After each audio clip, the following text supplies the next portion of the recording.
Please welcome Anastasia Khoo.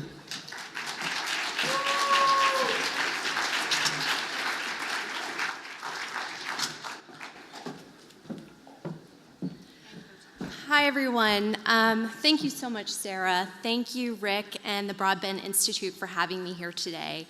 It's been such a pleasure to meet so many of you over the weekend who are doing such transformative work, and a particular privilege for me to meet LGBT activists like Bob Gallagher, who have been a champion and leader in this fight here in Canada and really giving us a roadmap of how to do it in the US. So thank you all so much for having me. Before I tell you about this little logo that created Facebook's most viral campaign in its history, I want to take a moment to set the stage for you. I joined the Human Rights Campaign in 2005, and in 1996, just to give you a little history lesson, Bill Clinton signed the Defense of Marriage Act into law, which essentially barred legally married same-sex couples from receiving federal benefits on the federal level, of which there are more than 1,000, everything from Social Security to how you file your taxes. And then since that point, 1998, we first started to see states across the country adopting or voting in state constitutional amendments, which essentially enshrined discrimination into their state constitution by saying it was illegal to have same-sex marriage, or in some cases, civil unions. And that continued in 2000, 2002, until 2004. And I'd like for us to just take a moment and pause here, because in 2004, we saw voters in 11 states vote to enshrine discrimination into their state constitutions by banning same-sex marriage. This was also the year that George W. Bush was elected to serve a second term as President of the United States. And I think that this is an important perspective because I can tell you those were dark days for our movement. And when I came in and joined the Human Rights Campaign in 2005, some of my earliest work were defensive campaigns. So I worked on our campaign against a federal marriage amendment. The right wing was galvanized by what had happened in 2004, and they really looked to take things to the next level by including a federal marriage amendment that would enshrine, again, discrimination into our federal constitution. We beat them twice. But our work was entirely defensive. And this is when our organization really took a hard look at the work that we were doing. We were, I like to say that it's when you climb a mountain, it's not a clear direct path. It's often a winding road. And so we took a look at the landscape and said, okay, we're not winning legislatively, but where are our other opportunities? So for example, we looked to our foundation work and looking to build our relationships with corporate America to help them enact policies that would protect their LGBT workers in the workplace. We looked to healthcare institutions. How could we sensitize them to their LGBT patients and make sure that they were treating them fairly and equally? How could we work with influencers to help them come out as LGBT, or maybe to be a supporter as a member of the straight community?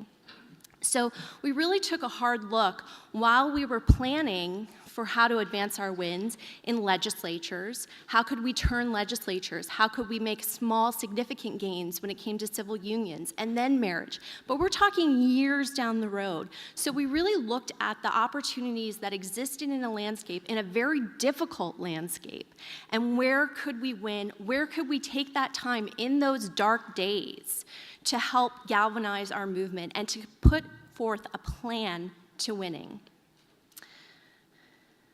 Well, I compare this with you all because when I joined the Human Rights Campaign, Canada was far beyond where we were. And so really, in so many ways, so many others were leading this fight abroad, and we were just trying to catch up in 2005.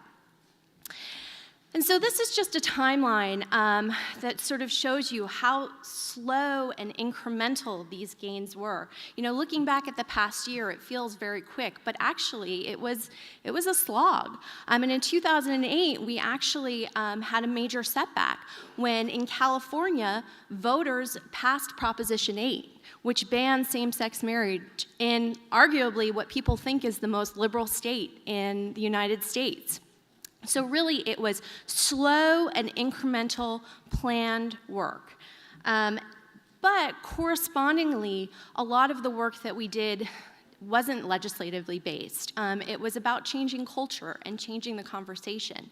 And we see below are the polling numbers of where Americans stood on same-sex marriage. And I think, you know, of many things, but one in particular was the willingness and the bravery of the LGBT community to come out.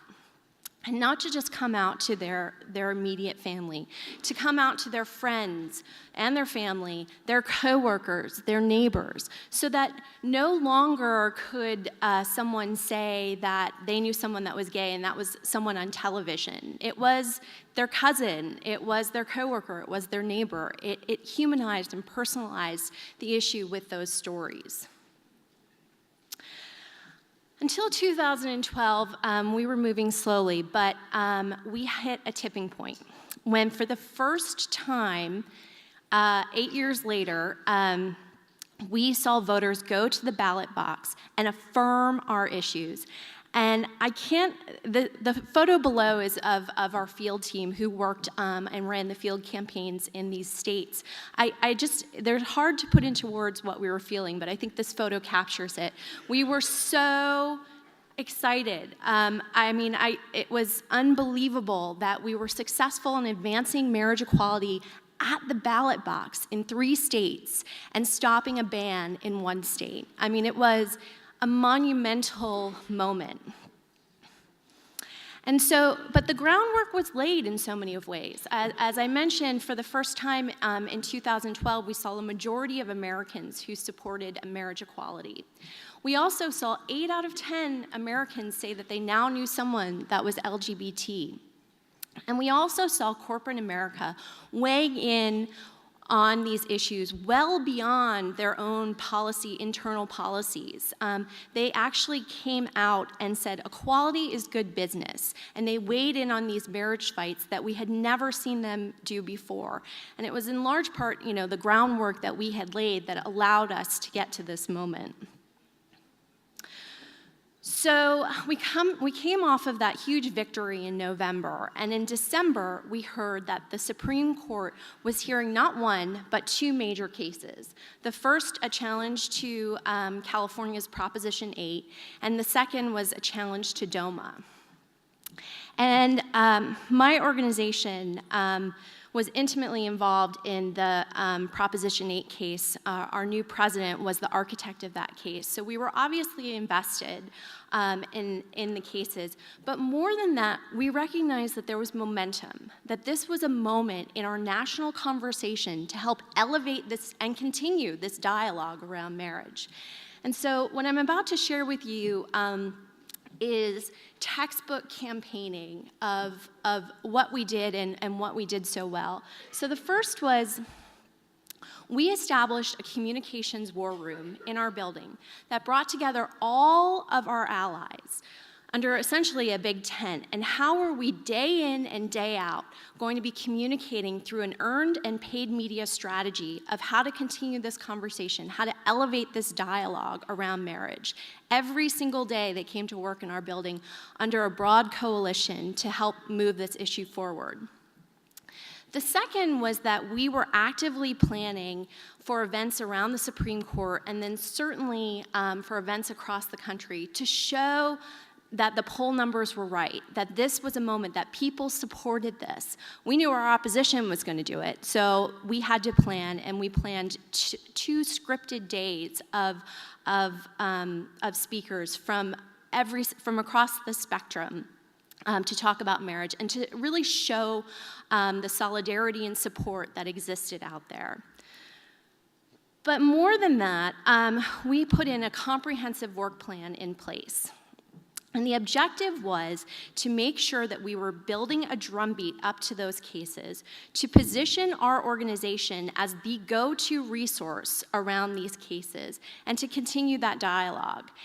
Every single day, we met across the organization at 9 a.m. to go through every single scenario, over and over and over again. I have PTSD from it because, but we were so planned and exacting, and we knew from at every level of the organization that this was our focus. It was such a disciplined effort, and this continued before the cases were heard until June. So 4 months, essentially, of sheer focus and will and determination to create this work plan. As part of this, while we sort of had a media strategy and an on-the-ground strategy, we also created a digital strategy. And I think that that's something also that's key.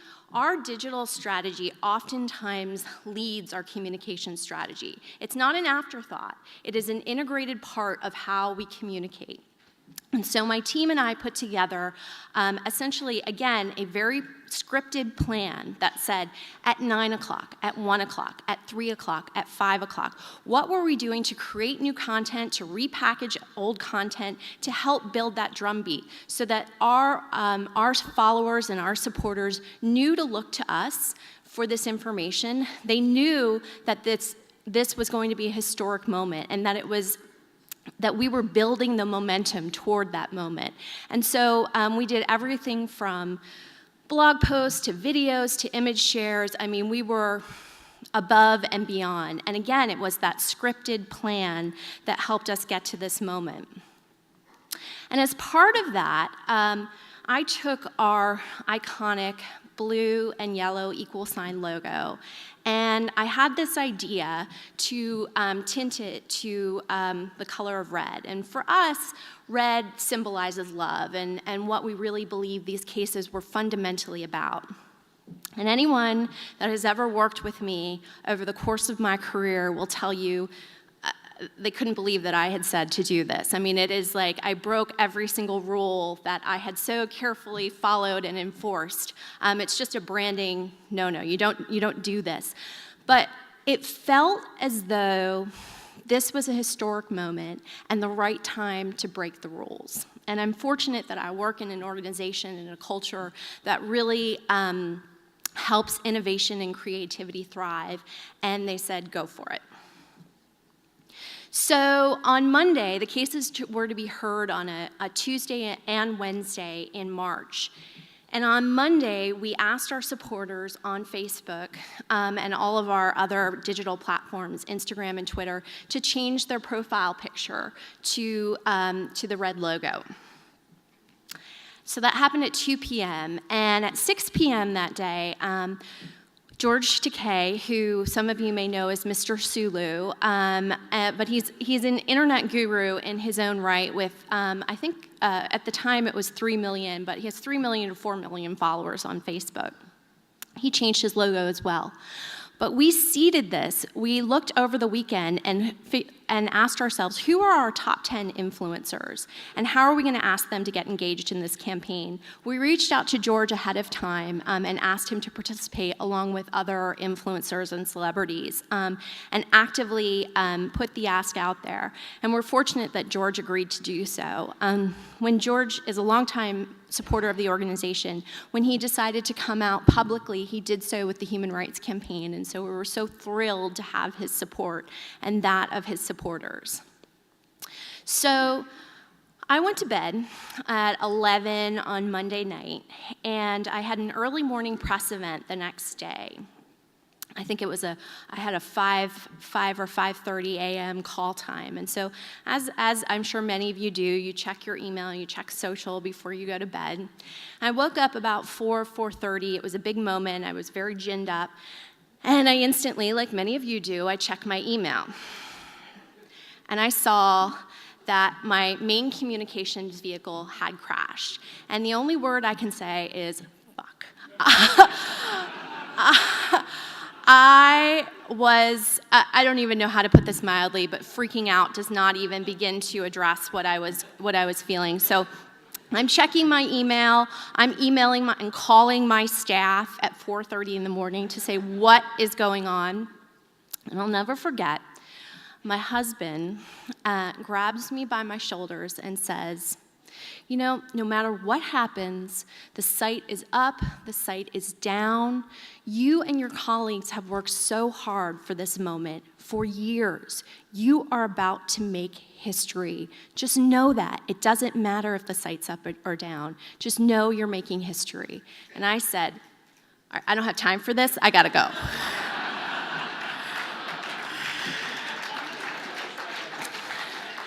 So we were in full crisis mode. I went to my press event. That went off very well. I went down to the Supreme Court, where we had gathered hundreds and hundreds of people in the cold weather to come out around this case. But I ended up having to go back to the office because we just couldn't get a handle on what was happening, and we were really in triage moment. When I got back, I saw what so many of you had seen, was that my entire feed on Facebook had turned red. We were seeing everyday people, politicians, celebrities, businesses, all jumping in to support this moment and this movement that we were seeing happen. So instantly, I was on the phone that afternoon with Facebook saying, like, you guys got to give me some numbers. Like, what is going on? And they asked me, what is going on? Can you tell us what's happening? And essentially, they did come out with some numbers. And what they shared was that on that Tuesday alone, and the campaign started on Monday and went through the entire week, but on Tuesday alone, 120% more people changed their profile picture. And they produced this incredible map that I love to share because, as you'll see, the darker concentrations of red are counties where you had the most people change their profile picture. But in every single county across the United States, people changed their profile pictures, some in higher concentration, but they changed their profile pictures to the red logo. And this, to me, speaks volumes about where we are going as a country in terms of fairness and equality. It was just astounding to see that. But we were also active on Twitter, and again, we had this goal and this communication strategy of building the drumbeat, of leading, and of being part of the conversation, and you have to do that on Twitter. We were obviously active through an organic tweet strategy, but I also chose to take this moment to have a promoted tweet strategy because I'll be honest, it was born out of paranoia. I was convinced that the right wing was going to try and hijack our hashtags that day, and I did not want that to happen. And so I went out there in a very aggressive manner with 4 promoted tweets and ended up breaking one of Twitter's records for the highest engagement out of a promoted tweet. But again, it was about guiding and leading that conversation, about giving people something to do, and about helping shape the conversation. And Twitter was an integral part of that. And one of our tweets actually had more than 14,000 retweets. So I'm quite pleased that we went with that strategy, although I grossly overestimated my opposition. And the impact, I guess that they say that you know that you're successful when your meme becomes a meme. And so I want to share this because there are 2, I think, important reflections about this campaign. And the first is we gave something that anyone could make their own, and they did. You saw by, Bud Light to Bert and Ernie and Martha Stewart were all jumping in on this bandwagon. But it was something, even though it was our logo, it was something without a URL, like visit hrc.org for more. No, it was a movement by the people, and I think that's why it was so successful, is that it was an unbranded opportunity for people to weigh in and just simply show their support. There's organizational risk involved in that. But at the end of the day, we made a decision, and I think it could have gone two ways. The first is that we could have said, no, that's not really what we intended. We're not going to sort of engage in that. We said we were going to do the red logo, and that's our red logo, and we're just going to hold on to it. I'm pleased to say that was not the approach that we took. We are a movement about people, and this is something that it was born out of the creativity of people, and so we really took this opportunity to celebrate and promote that. And I think that was just a key point for us to really to help recognize. I mean, it sort of seems like a no-brainer, but there was this pivotal point about, it's sort of gone beyond our control, and it's like, you just have to ride the wave, and we did. So now, obviously, I know why my site was crashing. While I slept that first Monday night, I saw more than 700,000 visitors come to my site overnight, which was a 600% increase in traffic. But I still had a problem, because I didn't have a communications vehicle. And I'm so fortunate to work with such a dynamic and incredible team at the Human Rights Campaign. So we had a backup plan. And our backup plan was to essentially take our masthead off of our site and to put it on Tumblr. So if we needed to switch to have a communications vehicle, we instantly switched our DNS and pointed it to Tumblr. And this was so effective because it allowed us to do that rapid response that was necessary, that instant posting of photos, stories, pictures in real time. But it also allowed us to tap into Tumblr's built-in audience, which was really key. And I just share, NPR gave us a nice shout out for sort of, for the work that we were doing there. But I also share, I've gotten so many comments of this looks like such a proactive strategy. And I was like, it was my backup plan. So always good to have a backup plan for moments like this. But it has really become my go-to in terms of breaking news. So I redirect my site every time we have a moment like that. We received widespread coverage of the campaign, and as Sarah mentioned, we received every major award in terms of digital campaigns. But I think that there were some really key ingredients, and again, this is what my organization does so well on a small scale and a large scale. We were opportunistic. I mean, we knew that there was a moment coming, and we were going to seize that moment. And this happens across my organization day in and day out. We have a joke that we used to call them fire drills, and now we call them Wednesday, because we honestly, we are all about being opportunistic. So when there is a transgender kid who can't get his photo in a yearbook because his school board has said no, more times than not, we are on a plane to Texas to raise hell about what's going on there. And thank you. It's about being opportunistic and thinking externally, and our rapid response machine that we have built is so fluid at this point, but it's something that's taken time and something I want to encourage you all to do, because it is in this news cycle, that's how you have to be. I also think having a plan, again, all of the cases that I point to, that 9 a.m. every single day, planning, bringing people together to have a plan, and having a backup plan. That was really a key ingredient to our success. And again, personal stories matter from coming out, but I want to just leave us with one thing that, for me, is the pinnacle of success about this campaign.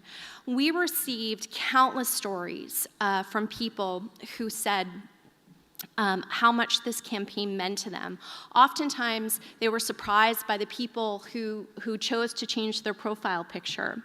But we received one story that really expresses the work that we do about changing hearts and minds. And it was a story from a young soldier in Arkansas who was gay, and you can imagine how hard it is to be gay in Arkansas, who had come out to his mother. And unfortunately, the coming out experience didn't go very well. In fact, he and his mother had not spoken since he chose to come out to her. And on the day that this campaign was launched, she changed her profile picture to the red logo. And she says, "As Justin's mom, I may not like his lifestyle choice, but he knows he has my support in whatever he does. Love you so much, Justin, and I'm so proud of who you are." And he wrote that for the first time, he felt loved and accepted for who he was. And that is the work that we do day in and day out at the Human Rights Campaign. It's about changing hearts and minds to the side of equality, one conversation at a time. I want to thank you all for having me here today. It has been such a pleasure to be here. I want to encourage you to leave this conference, be bold, be innovative, be hopeful. We have all had dark days, but at the end of it, know that you stand on the right side of history. Thank you very much.